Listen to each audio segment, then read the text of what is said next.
होली को आने में अब चंद दिन ही बाकी रह गए हैं, लेकिन बाजारों में होली की बिक्री एकदम फीकी नजर आ रही है। ये लगातार दूसरा साल है जब होली पर कारोबार को बड़ा नुकसान होने वाला है। तमाम राज्यों ने जिस तरह से होली से जुड़े कार्यक्रमों पर रोक लगाई है, उससे सेंटीमेंट्स और बिक्री दोनों कमजोर पड़ गई है। कारोबारियों को डर सता रहा है कि पिछले साल की तरह इस साल भी कोरोना की वजह से उनकी होली बेरंग रहेगी।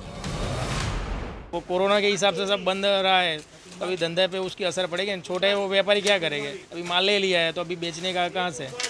ऐसा थोड़ा प्रॉब्लम होता है ना, अभी धंधा नहीं होगा। इस बार कोरोना के हिसाब से तो थोड़ा फर्क पड़ गया है काफ़ी, मतलब तो धंधा 30-40% काम हुआ है। छोटे व्यापारी भी अभी लेके रखा है, अभी लोगों ने थोड़ा लेके रखा है, अभी कर रहे हैं। अभी देखो अभी क्या हो रहा है, अभी 2-3 दिन पड़े।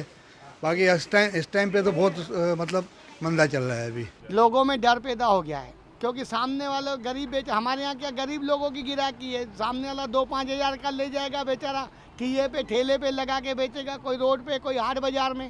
हाट बाजार भी बंद हो चुके हैं।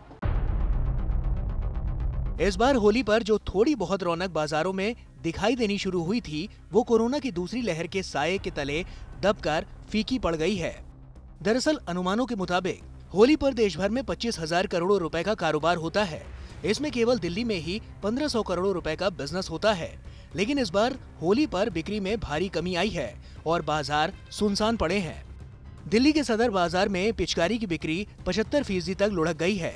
चीनी माल के बहिष्कार और आत्मनिर्भर भारत अभियान को बढ़ावा देने की वजह से गोदाम माल से भरे पड़े हैं, लेकिन खरीदार बाजार से गायब हैं। महंगाई बढ़ने से भी 90 रुपए में मिलने वाली पिचकारी 130 रुपए की हो गई है, जिसने अलग से खरीदारी पर असर डाला है। त्योहारों पर बाजारों में शॉपिंग करने वाली महिलाओं ने भी इस बार बाजार से दूरी बनाकर रखी है और महिला कारोबारियों ने भी अपने कर्मचारियों को कोरोना से बचने की सलाह पहले ही दी है। हर किसी को एहसास है कि इस बार कारोबार भी चलाना है और कोरोना से भी बचकर रहना है।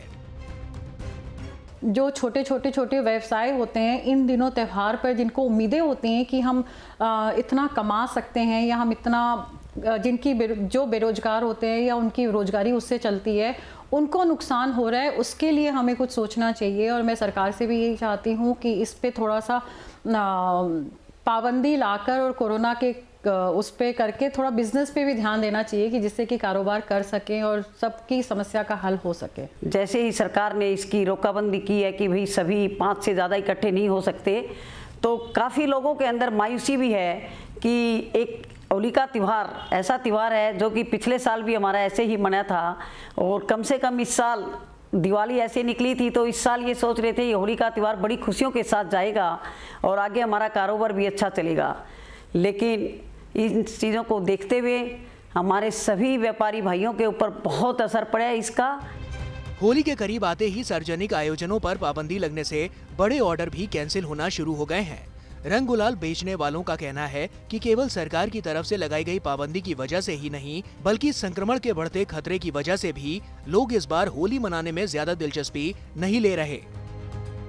अब हम इन गाइडलाइंस का पालन करते हैं तो कारोबारियों का नुकसान होगा।